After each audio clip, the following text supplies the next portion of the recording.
Hey, welcome to the Foundation First podcast. This is Nicholas Armistead with Armistead Associates at Real Broker. And this is Quinten Burks with Movement Mortgage in Opelika. Man, let's have a conversation around hiring the right team. No, that's something we talk about all the time. Right.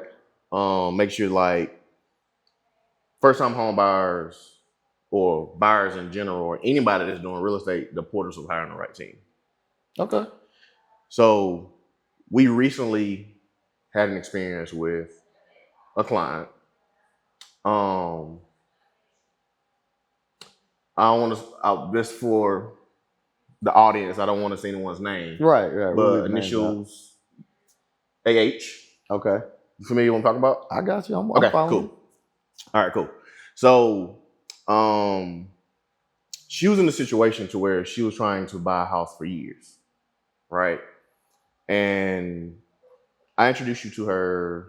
When did I introduce you to her? It was a while ago. A while ago? Yeah. I don't even remember how long. It's been a long time. It's been over a year. Okay. So we met. So I met with her through a mutual friend. A friend of hers had just closed on some property in Montgomery, and she reached out to me and said, "Hey, I got a friend that's interested in buying a house. Do you mind sitting down with her?" I was like, "Yeah, of course." So I gave her a call. We met at Starbucks, and I remember talking to her, and she was just super excited, just super like driven, but it was like she didn't know where to go. Right. So we sat down, we talked, and then I introduced her to you. You sat down with her, and I think maybe she had to work on some credit, some things like that. And now this week, she's actually today she's closing on her house. Right. Yeah. That's actually today. That's exciting. Yeah. So you think that all goes to? So you think the team is the reason why? Oh, for sure. Okay. Hands down, because we had a very candid conversation. She was very transparent about some things, and she told me, like, I didn't know this, but literally we talked last night, and she told me, "I really appreciate you guys." She said, "I really appreciate you guys for what you guys did." I was like, "What do you mean?" Like, I'm literally just me being me, right? Me just doing our job. She was like, "Well," she said, "I've been trying to buy a house for over 6 years." I didn't know it had been that long.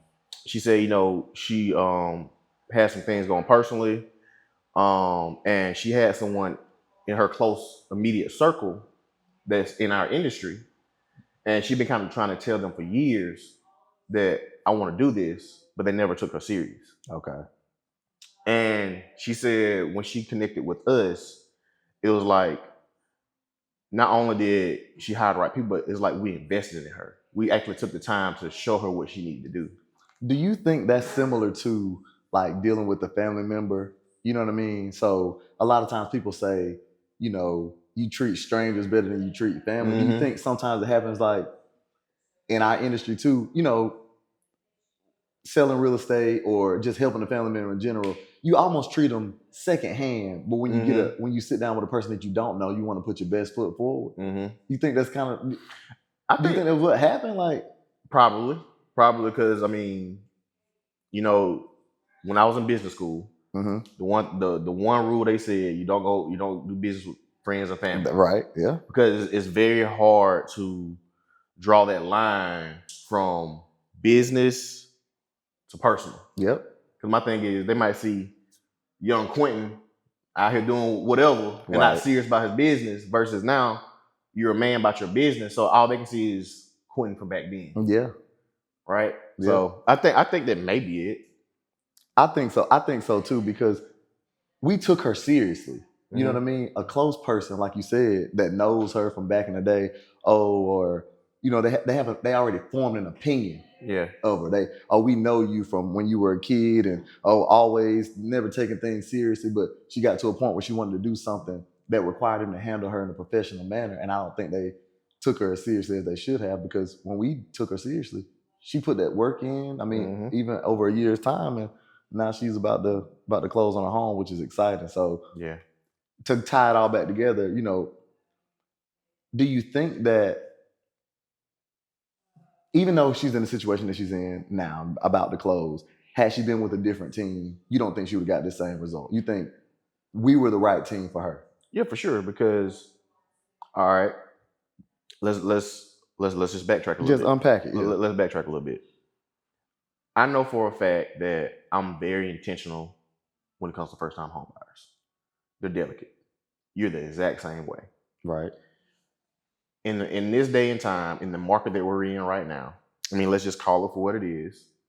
Our industry is a little rocky right now for a lot of people that's in this profession. Correct. And you go from, you may be doing really, really well to where, man, I need another deal to feed my family. Correct. A lot of times you might put your intentions above that client. And if they're not somebody that got an 800 credit score, 20% down, and know the house they want, you ain't gonna put the time and effort in because you can't see past right now. So that's my perspective. Okay. What about you? I agree with you. I think that that's easy to do too. You know what I mean? When things change in our industry, and our production is a direct reflection of our income, Yes, right? for So sure. minimal production, minimal income, and sometimes when you're in a pinch or you need to produce, you can look past what the client needs and look out for the needs of yourself, and then you can do them a disservice. So I think when we talk all the time, and we get each other right. We start to kind of drift off because we're trying to hit a goal or whatever. We try to remind each other to stay true to what we're here to do. You know what I mean? Yeah. Educate, empower, and really guide people through with clarity on this process. And I mean, I agree. I think we're the right team for it. I just wanted to challenge you on it because I think, people gonna watch and other people, well, we could have did the same thing. Yeah. Well, are you willing to invest a year of relationship building for a client that may purchase? You know what I mean? Because when she came to me, credit wasn't where it should be. There was nothing I could do for her at that time. But rather than say that, I encouraged her to work on it. I was like, this isn't beyond repair. If you're willing to do the work, you can achieve this goal. I didn't know how long it would take. She actually put in a lot more work than I, anticipated that she would. I mean, if I would have put it in percentages, I thought she probably had a 60% chance of purchasing within a year. You know what I mean? Yeah. But she did a lot of work, and I'm really, really proud of her. Yeah. For reaching her goals. Same. So we did a good job. I gotta give you kudos on that, man. You did a good job. Yeah. Well, I appreciate that. Yeah. I appreciate did that. Did she tell you? Her and I spoke last week, and she said something that really it made me feel really good. I mean, just did she tell you the same? She did. That was a conversation we had last night. Okay. Yeah. There was a conversation she had last night, and she didn't know. She asked, "Did we have the conversation?" But like the conversation that you guys had, I was like, we really didn't go into detail, but she kind of told me everything I need to know last night. Yeah. Huge. So I mean, that pat on the back, and I may have texted you after that and was just telling you I was proud of you for just I mean, we don't give each other pats on the back because we know we're doing what we have to do. But I mean, she was really blown away by our intention and just being there for her. Because for me, I wound up having to refer this one, right? Because of the the preferred lender situation. But I didn't stop communicating. Well, I told her, I was like, listen, I'm gonna be. Well, that's another thing too, man. Like, I want to give you a pat on your back because think about that now. You did all this work on the front end, got where she needs to be, and then literally at the time to where she's making an offer, you can't take over the file anymore. You have to get the file to someone else. And the fact that you still communicated with her, the fact that you still was on, like checking in, seeing if she needed anything, man, like nobody does that. Like, cause most people they're a direct reflection of their paycheck. Like, if I ain't getting paid off this, that's their problem. 100%. Or that's their client now. But I mean, I think I really want to give you a flowers on that, man, because nobody's doing that. And that just speaks to your character of who you are and how much you really care for your clients and their goals. Yeah, and I'm not gonna be completely honest. It's not easy to do. Yeah. Because you know what I mean? Like, we're in this business to serve, but we get compensated for it. So when that's not happening, you have to check yourself and say, am I really doing what I say I'm doing? Am I really doing this to help people, or am I just in it for a paycheck? Yeah. So that's why I continue to check on her, because I knew she was delicate. She's a first-time home buyer. I built that relationship, and although I had to refer it, if I'm true about what I say about helping more first-time home buyers get in homes, even if it means I'm not getting fully compensated or whatever, the job still can get done. Yeah. And I knew that she was a potential flight risk if she were to not have that relationship, that hand holding all the way through. So I couldn't even see the file anymore. But guess what? I can encourage you. I said, Yeah. it's under control. As long as you Yeah. continue to do these things, it's gonna be fine. And then, I would check in on the back end and do what I could do to find out. But I'm proud of myself too, because it's, in my early days had that happen. You know what I mean? Yeah. When you're trying to build a business and think, you're not able to get compensated like you want to. I poke my lip out sometimes and, got real upset, but it's growth, man. Yeah. And we had some tough conversations around that. And some words that we don't say on camera. Too. Man, it kind of actually now that I think about it, we're talking about people just thinking about right now, thinking about their own personal needs, their own personal pockets versus taking the needs of the client first. I actually had someone reach out to me last weekend. Guy reached out to me, said, "Hey, me and my wife moved to the area, thinking about buying a house." So and he was like, "Honestly, man, I know the houses I want. I just want to go take a look at it and want to put an offer in." Right. I said, "Okay, that's fine." Most people they look like that. Hey, man, that's an easy button, right? So, and honestly, it was a little unorthodox based off how we do our system. Like we talk about systems all the time, Right. I always want to meet with you first, do a needs analysis, you know what I'm saying, and do everything right the first way. But this is a very unorthodox situation. So I meet them at the house.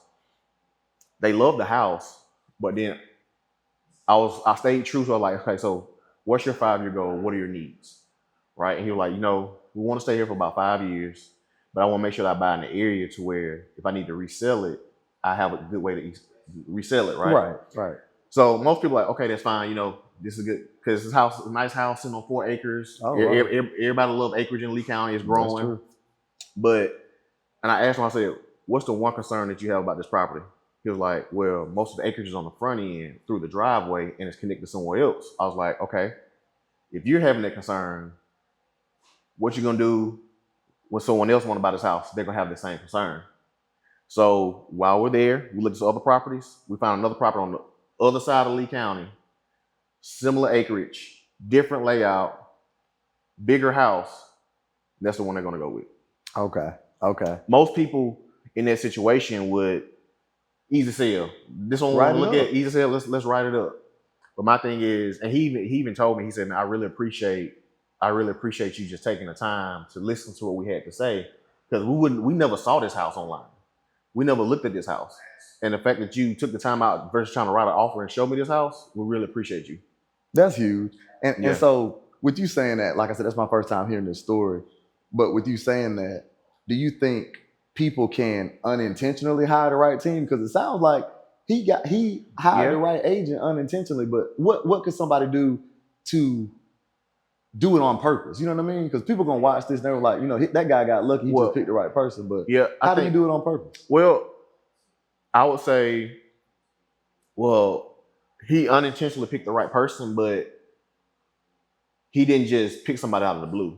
Okay. Because I didn't know this, but he actually asked somebody from CoLab, like, "Hey, who do you recommend for this situation?" And I didn't know they gave him my number. Gotcha. So in essence, he actually asked somebody that he trusted who they recommend. That was the first thing, like, don't just hire anybody out of the blue. If they got references, ask somebody. Okay. But I would say to eliminate hiring the wrong team, I would say, man, do your research, interview multiple people, and see if they're a good fit for you. And my thing is, like, if someone's saying they're doing XYZ, make them show you the receipts. Okay. And then I'm a person of, I like to meet people in person anyway, because I can kind of get a vibe if we're a good fit or not.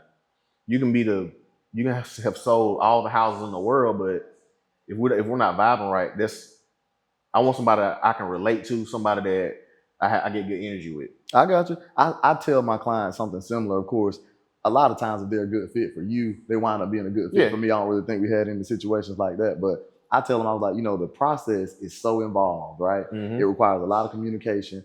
And even people that aren't great communicators, if you connected with a person, you can see past that. Similar to the Jackson situation, right? Like, she may not have been the best communicator, but we had a relationship built in enough so we knew to ask what was the problem.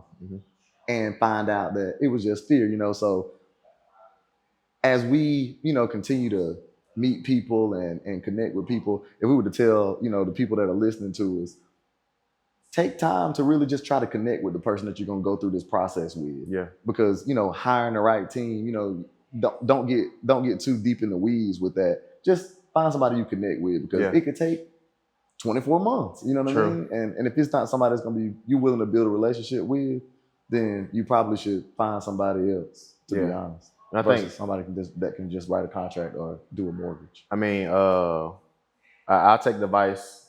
I take the advice from my old boss. He was like, slow to hire, fast to fire. So I mean, like, be slow to hire the right person. And what I mean by that is, going back to what I said earlier, is make sure you take time to interview them. I know you might be excited, you want to go get in your house, but by being excited and rushing, it could cost you a lot of money, time, stress.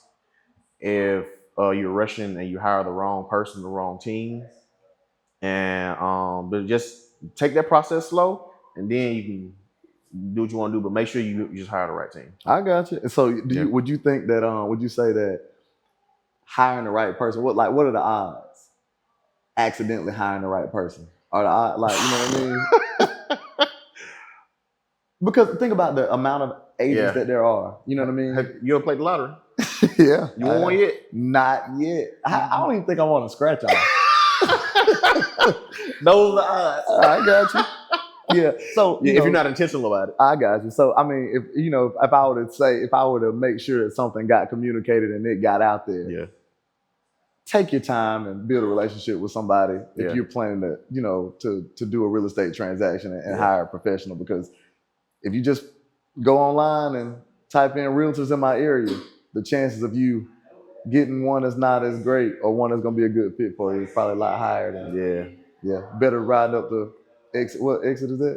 You got a better chance riding up there. Oh, the Frisky Whiskey. Yeah, right.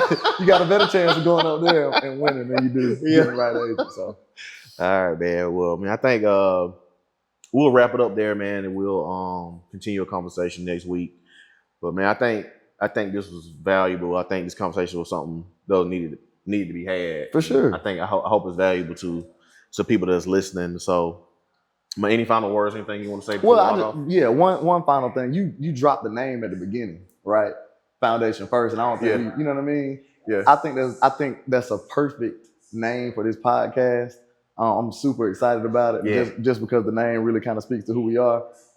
Even our guy that's shooting this for us, you know, he thought it was me. You know what I mean? I know we came up with it together, but you know, that's awesome. So I hope you guys like the name. I hope y'all find value in the information we're providing, and just enjoy us going out in this area of podcasting and sharing information kind of in a candid way. So continue to tune in to Foundation First with me and Nick, and I hope you guys continue to watch and enjoy what we share with you.